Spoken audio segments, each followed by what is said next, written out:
Nothing gets that blood pumping and that adrenaline flowing like a killer stalking its prey. The boogeyman brandishing his blade, ready to bury it deep in your skull and switch out your lights. You can try to run. You can try to hide even. But somehow, he's always just one step away from spilling your guts. Before we begin, please like, share, and subscribe to our channel.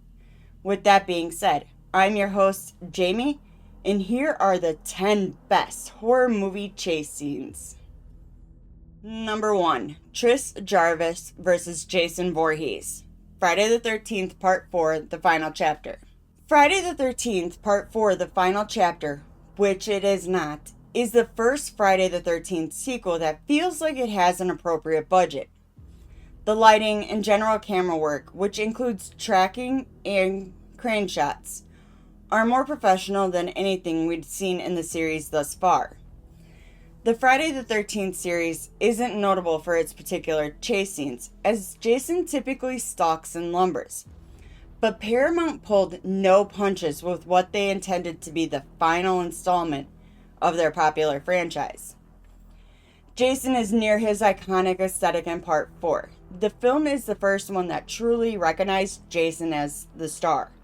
So there is less of him in the shadows, and he is more of a locomotive than before. All these elements gear the film up for a truly memorable chase. Part 4 is also notable for introducing fan favorite final guy, Tommy Jarvis, played by promising 80s child actor Corey Feldman. Friday the 13th Part 4 also introduces us to the Trish Jarvis, Tommy's older sister as well as final girl, who is in the final chase sequence. This is one of the longer chase scenes, but it is highly entertaining. It involves hurled bodies and flung axes on Jason's part, and hammers to the face and a TV to the head from Trish. It's as much of a chase as it is a brawl, as Jason pursues Trish and Tommy throughout the cabin.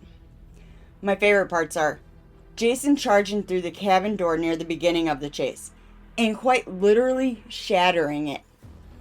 Then Trish, after being cornered in the hallway near the end of the chase scene, diving out the second-story window. Jason giving zero fucks from the beginning, and Trish just saying, fuck it, perfectly encapsulates how unhinged this chase is.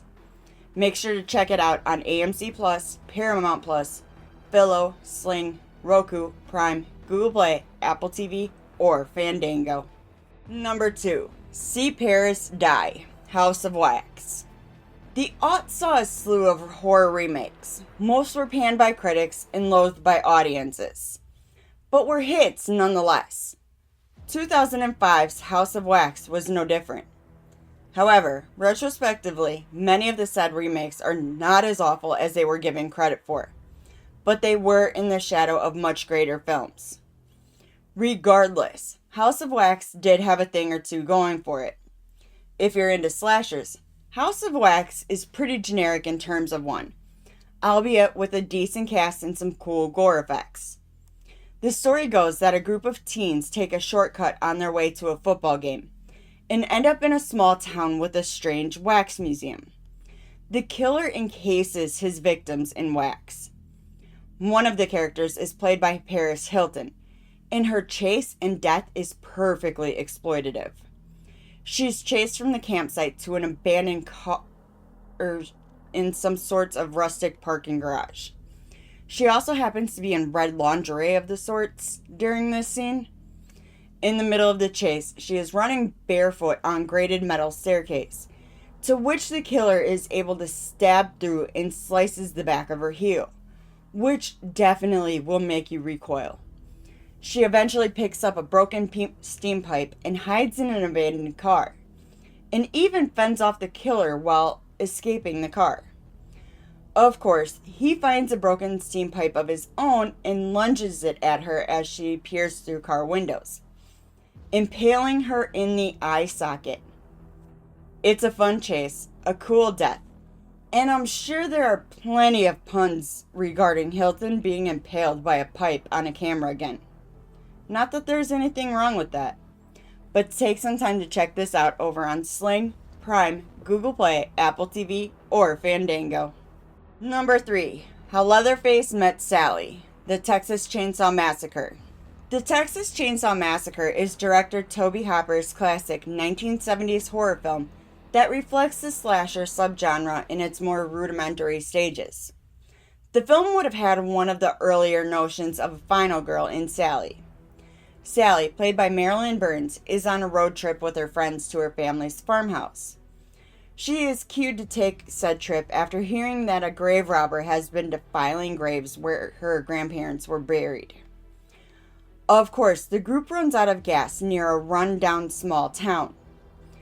The Texas Chainsaw Massacre uses a lot of low wide angles, sometimes coupled with tracking shots, as well as static ones, with lots of shadows and jaunted on-screen angles. The cheap 70s film stock gives the Texas Chainsaw Massacre a real gritty aesthetic on top of the cinematography, and not entirely unlike 1999's The Blair Witch Project. It was marketed as based on true events. All these factors really amplify the tense, visceral nature of the final chase scene. Sally is first chased down a long driveway by Leatherface and her brother. Both come within reach several times. Sally makes it to the road and Leatherface's brother is hit by a semi as he grabs her. Now covered in blood, she continues to be pursued by Leatherface, who madly wields his chainsaw and is frankly moving far too fast for a brute his size. The semi-truck driver is also in the mix too, who throws a wrench at Leatherface's head, which causes him to trip and drop his chainsaw, which slices his leg. This doesn't seem to really deter him at all though. Sally is able to narrowly escape Leatherface and jump on the back of the pickup truck, and he continues to chase her even then. He eventually gives up, but he continues his mad waving of a chainsaw to remind her and the audience that he is still out there. Make sure to enjoy this classic over on Apple TV, Prime, Peacock, Roku, Pluto, Plex, or Tubi. Number 4. 100-Meter Rage Dash, 28 Weeks Later. 4 years after 28 Days Later became a runaway hit and revised the zombie genre with slow cannibalistic zombies, Too Fast and Vicious Ones, a follow-up raged its way into theaters. Although absent original director Danny Boyle, it is still surprisingly good. 28 Weeks Later takes place, you guessed it, 28 weeks after the events of the original, so 2 years and 4 months, with a whole new cast, which was actually a brilliant move on the filmmaker's part. 28 Weeks Later revolves around a new set of characters who have now lived through the zombie pandemic. The beginning actually takes place around the time of the original, and we are introduced to Don, played by Robert Carlyle, and his wife, who are hiding out in a barn with several other survivors. Suddenly, a boy comes knocking and he is reluctantly let in. Of course, he brings hordes of zombies with him. Don has to make a run for it and tragically leaves his wife behind. The entire scene is very gritty, done with handhelds so it's shaky and visceral, and the music perfectly builds and crescendos, amplifying the emotion and tension of the scene. Carlyle is also a seasoned actor and he is able to convey fear, pain, and evoke sympathy, even after doing something awful. Regardless, to see throngs of zombies sprinting relentlessly after anyone is thrilling. So check out the flick on Pluto, Hulu, Paramount Plus, Disney Plus, Fubo, Sling, Roku, Prime, Google Play, Apple TV, or Fandango. Hey guys, thanks for checking out our channel. We hope that you're enjoying all of our content. Make sure to like, share, and subscribe to the channel. Don't forget to ring that bell icon to stay up to date with our latest releases. If you want to support us even further, there are numerous ways. First, check out fatninja.shop, our very own merch store where we sell t-shirts, hoodies, hats, shoes, and more, featuring our logo and other designs. You can also join our Patreon, linked in the video description. Last but not least, we have officially launched the YouTube membership program. At only $4.99 a month, you'll get access to our monthly newsletter featuring reviews, previews, and exclusive behind-the-scenes information about our upcoming projects and videos. You also get a nifty little badge and special emojis that you can use during our upcoming live stream chats. And if you're a member of our Discord channel, you'll get access to a special role which gives you even better access to the Fat Ninja staff and the chance to enter a monthly prize drawing as well as a shout-out at the end of our videos. The prize drawings will only begin once we have reached our goal of 50 members. Finally, you'll also be gifted a special coupon code good for 20% off any item from our store. We appreciate each and every one of you and are incredibly thankful for your support. Each new subscriber and member helps us achieve our goals and keeps us motivated to create new content each week. Thanks again. Take care. Number 5, Radio Silence, Urban Legend. The year is 1998, and the slasher genre, which Scream galvanized, was still riding that high. Cut to 98's Urban Legend, which biggest criticism is it ripped off Scream. Not really an insult in this case. While the characters are too stupid and generic to be in a Scream film, this spicy cast serves its purpose as mostly being victims in highly entertaining deaths. The premise of Urban Legend is also pretty cool, which is that a killer is on campus, killing people in the ways of various infamous urban legends. I'd argue that the production design, score, and what have you certainly mimic Screams, but they do it rather effectively. I personally love the inclusion of Robert Englund as the folklore professor, Brad Dourif as a gas station attendant, and Danielle Harris as a kinky goth girl.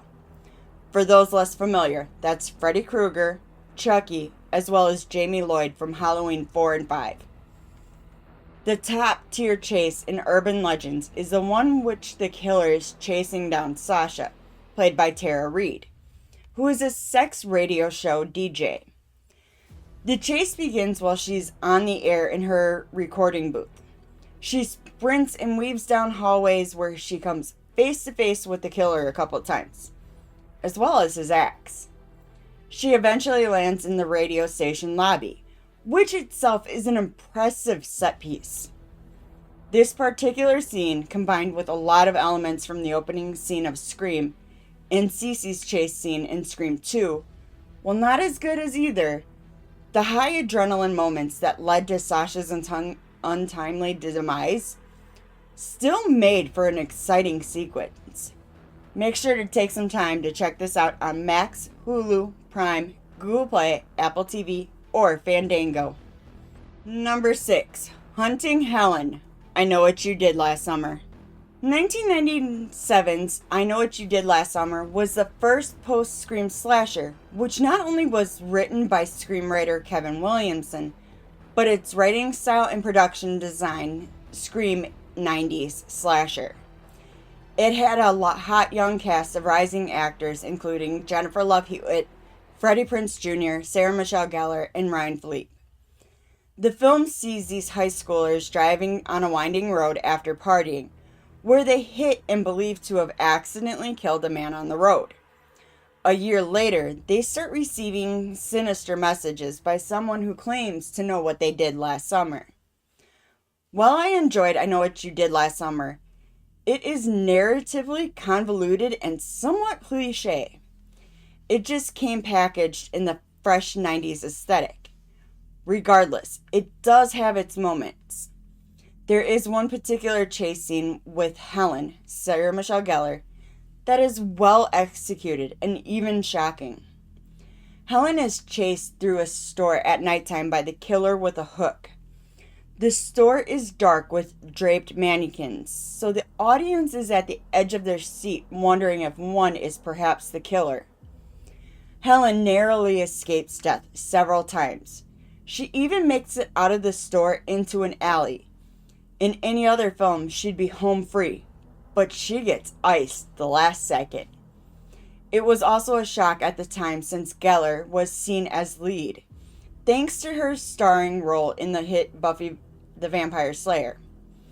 She was also offered the aforementioned Cece by Ghostface only 2 months later in Scream 2 in a superior chase scene, but we decided to keep that Scream franchise off the list because we could do a whole list with just those films. We may have even included 1 or 2 on another future epic chase scene list.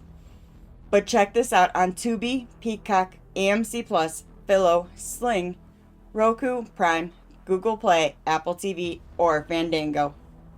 Number 7. Pale Appetite, Pan's Labyrinth.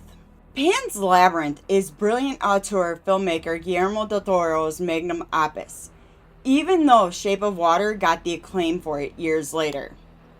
It takes place in 1944 after the Spanish Civil War under a dictatorship.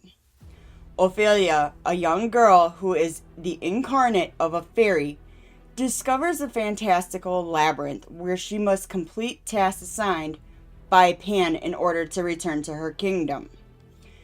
Pan's Labyrinth is not a happy fantasy, but dark, grounding its characters and plotting in real-world history.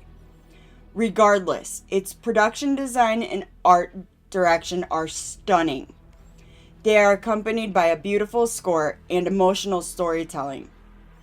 The chase involves one they call the Pale Man, a tall, fleshy, lanky humanoid creature whose eyes are in the palms of his hands.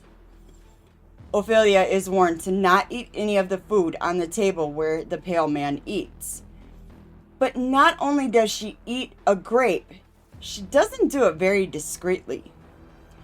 The Pale Man catches her and chases her through narrow hallways of the labyrinth.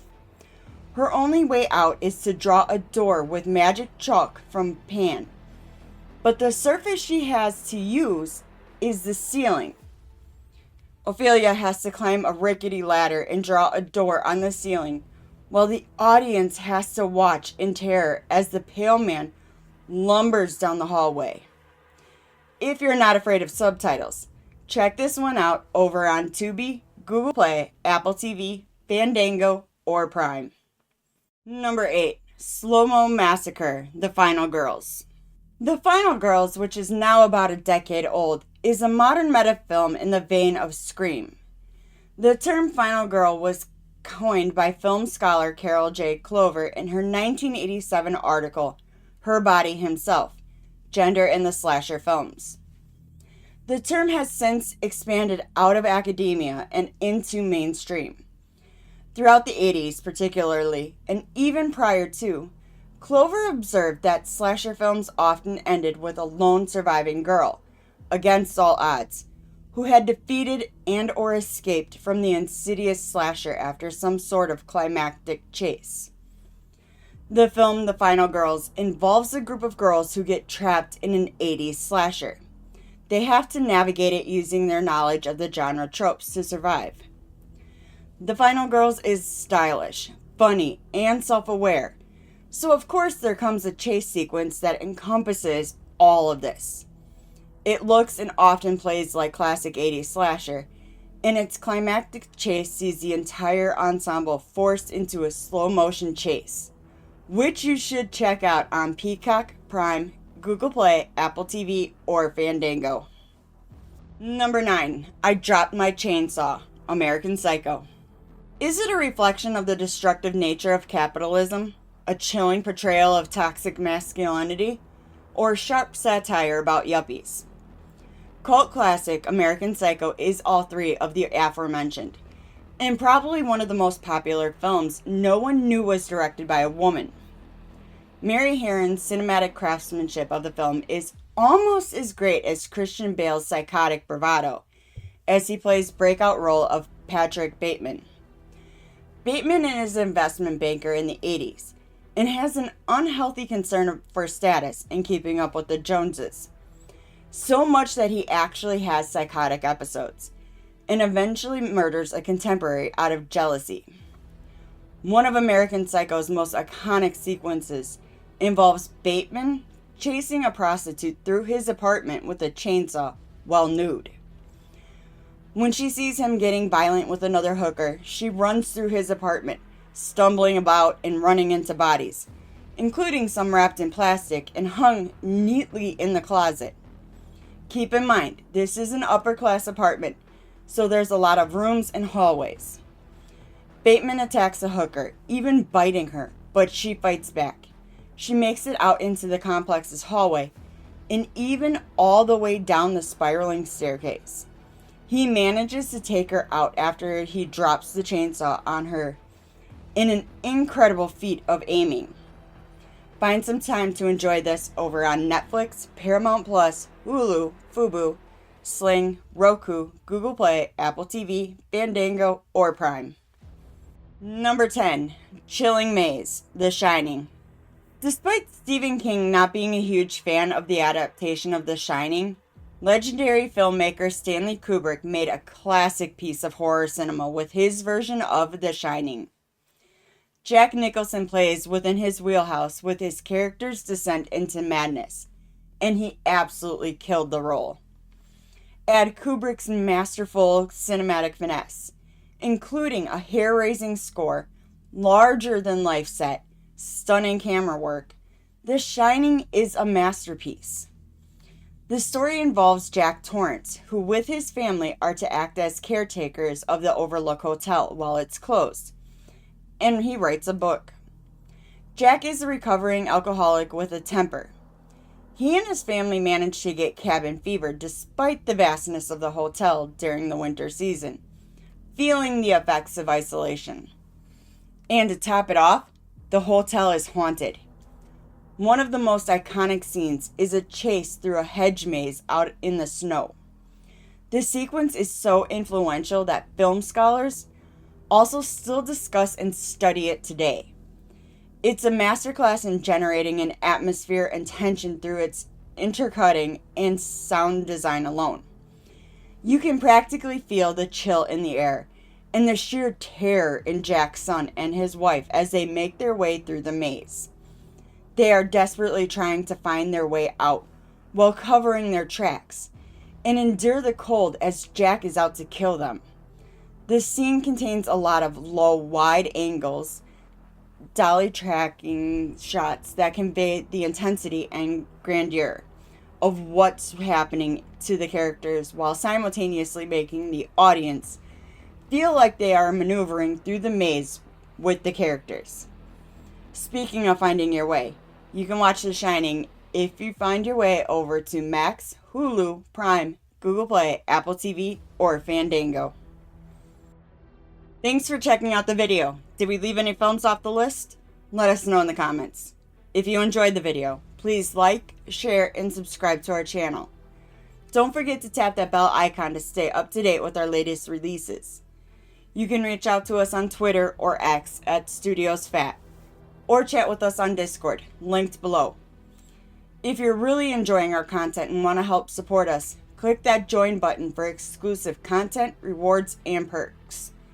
Make sure to check out our very own merch store located at fatninja.shop. All proceeds go towards our next film project, so we'd greatly appreciate it. I've been your host, Jamie. Thanks again. See you in the next one.